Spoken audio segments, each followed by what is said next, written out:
हमारे शास्त्रों में कहा जाता है जीवन भर भली पाप किया हो व्यक्ति ने, लेकिन यदि वो अंतिम श्वास लेते समय भगवान नाम गा ले, अंतिम श्वास निकल रही है और उसी समय उसके मुख से निकल जाए जगन्नाथ और बस प्राण निकल गए, फिर उसके जीवन के सारे गिले शिकवे माफ हो जाते हैं, वो सीधे वैकुंठ ही जाता है। लेकिन ये सुनने में जितना आसान लग रहा है ना, प्रैक्टिकली उतना ही कठिन है। जन्म जन्म मुनि जतन कराही, किसके लिए जतन करते हैं जन्म जन्म मुनि? अंत राम कहीं आवत नहीं। अंतिम श्वास में सब आ जाएगा याद, लेकिन भगवान का नाम याद नहीं आएगा। एक सेठ जी के प्राण निकल रहे थे, उनके 3 बेटे थे। अच्छा, प्राण जब सहज प्राण निकलते हैं ना, अपनी आयु पूर्ण करके जब व्यक्ति प्राण त्यागता है 80-90 के बाद, तो क्या होता है? कंठे घुरघुरायते, कंठ में घुर घुर आवाज होती है जब प्राण निकलने वाले होते हैं। उनका कंठ घुर घुर आवाज कर रहा था, तो बेटा बोला, पिताजी पिताजी आप प्राण मत त्यागिए। पिताजी कुछ हाथ हिला रहे थे, तो बच्चों ने सोचा पिताजी शायद अब मृत्यु आ गई है, तो उससे जाने से पहले बंटवारा करना चाहते हैं कि भाई प्रॉपर्टी आदि इसकी, इतनी संपत्ति उसकी, इतनी उसकी। बोलिए पिताजी कितना किसके बट में? और कंठ से तो घुर घुर आवाज निकले, तो बच्चे बोले क्या करें पिताजी, स्पष्ट तो बोल ही नहीं पा रहे। एक वैद्य के पास गए, वैद्य से जाकर के कहा कि हमारे पिताजी के प्राण निकलने वाले हैं, घुर घुर आवाज हो रही है। वैद्य जी बोले मेरे पास एक औषधि तो है, वो औषधि मैं दे दूंगा तो उनका गला साफ हो जाएगा। बेटे बोले आप चलो ना औषधि दे दो। बोले लेकिन महंगी है बहुत। बोले कितनी महंगी है? बोले इतने लाख रुपए की है।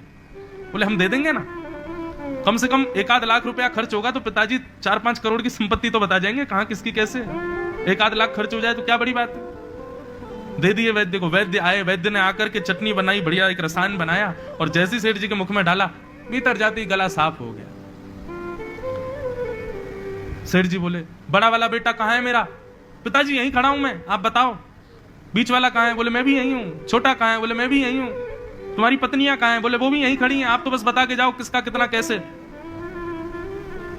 बोले अरे मैं तो बस इतना कहना चाहता हूं, वो भैंस का जो पड्डा है ना, वो झाड़ू खा रहा है, तुम एक झाड़ू नहीं संभाल पा रहे हो, संपत्ति क्या संभालोगे?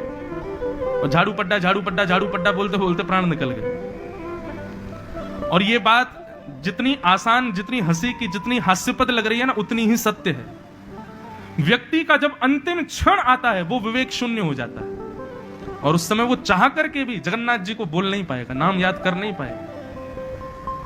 सोचो, लाखों रुपए का रसायन लेकर के भी थोड़े क्षण के लिए गला साफ हुआ, भगवान नाम गा लिया होता तो कृपा हो जाती, लेकिन नहीं, विषय ही याद आता है। बंधुओं, जब तक हम जीवित रहते हैं ना, तो विषय के अलावा जगन्नाथ जी की भी स्मृति होती है हमको। आप लोगों को बहुत इजी लगता है, संसार के लोगों को बहुत इजी लगता है, ठीक है हम क्लब जाते हैं, हम गलत काम करते हैं, हम ये करते हैं, हम वो करते हैं, हम उल्टे सीधे वस्तु खाते हैं, किसी के साथ छल करते हैं, कपट करते हैं, लेकिन हम जगन्नाथ जी को याद भी करते हैं, हम बीच बीच में भक्ति भी करते हैं। परंतु जब अंतिम क्षण आएगा ना, तो जितने विषय भोगे हैं वही याद आएंगे, जगन्नाथ जी याद नहीं आएंगे। ये अंतिम समय की ये नीति है, ये रीति है।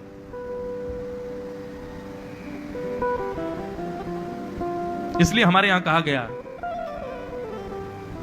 काम करते चलो नाम रटते चलो, हर समय कृष्ण का ध्यान धरते चलो, मुरली वाले को मन से रिझाते चलो, कृष्ण गोविंद गोपाल गाते चलो।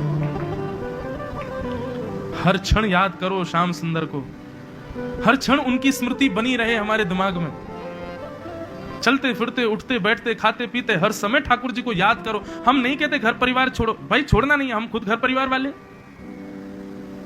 पर हर स्थिति में भगवत स्मरण रखो, जगन्नाथ जी को याद रखो, उनकी स्मृति रखो अपने चित्त में। बस उसका प्रभाव क्या होगा? जीवन भर जो ठाकुर जी को याद रखता है ना, तो अंतिम समय में तो बहुत कठिन है कि भगवान की याद आ जाए, पर जीवन भर जिसने जगन्नाथ जी को याद किया हो, ऐसा व्यक्ति जब अपने प्राण त्यागता है तो जगन्नाथ जी उसको याद कर लेते हैं, जगन्नाथ जी की स्मृति में वो आ जाता है। और सोचो, जगन्नाथ जी जिसको याद कर लें, हम जगन्नाथ जी को याद करते हैं, जगन्नाथ जी हमको याद कर लें। हम प्रधानमंत्री से मिलने जा रहे हैं, और एक बात है प्रधानमंत्री हमसे मिलने आ रहा है, दोनों में कितनी बड़ी अंतर है। जगन्नाथ जी की स्मृति में हमारा नाम आ जाए, हम उनकी स्मृति में पहुंच जाएं, उसी के लिए तो भक्ति है। लाखों लोग जाते हैं, लेकिन जगन्नाथ जी साल्वेग को याद करते हैं। हजारों लोग श्रीनाथ जी का दर्शन करते हैं, लेकिन श्रीनाथ जी सूरदास, कुंभनदास, कृष्णदास, इनको याद करते हैं। द्वारिका में लाखों लोगों की भीड़ जाती है, पर द्वारिकाधीश के चित्त में तो मीराबाई विराज रही है। हमारे चित्त में भगवान बैठे। भक्ति केवल यहीं तक सीमित नहीं, अपनी भक्ति से आप ठाकुर जी के चित्त में बैठो, ठाकुर जी के चित्त में हम विराज जाएं। मेरा सुमिरन हरि करें मैं पावा विश्राम। मैं हरि का सुमिरन करूं, ये तो प्रारंभिक स्थिति है, लेकिन करते करते करते स्थिति हो जाए मेरा सुमिरन हरि करे मैं पावा विश्राम। और वो कब संभव है? जब जीवन पर्यंत और खास करके बाल्यावस्था से भगवत स्मृति की हो।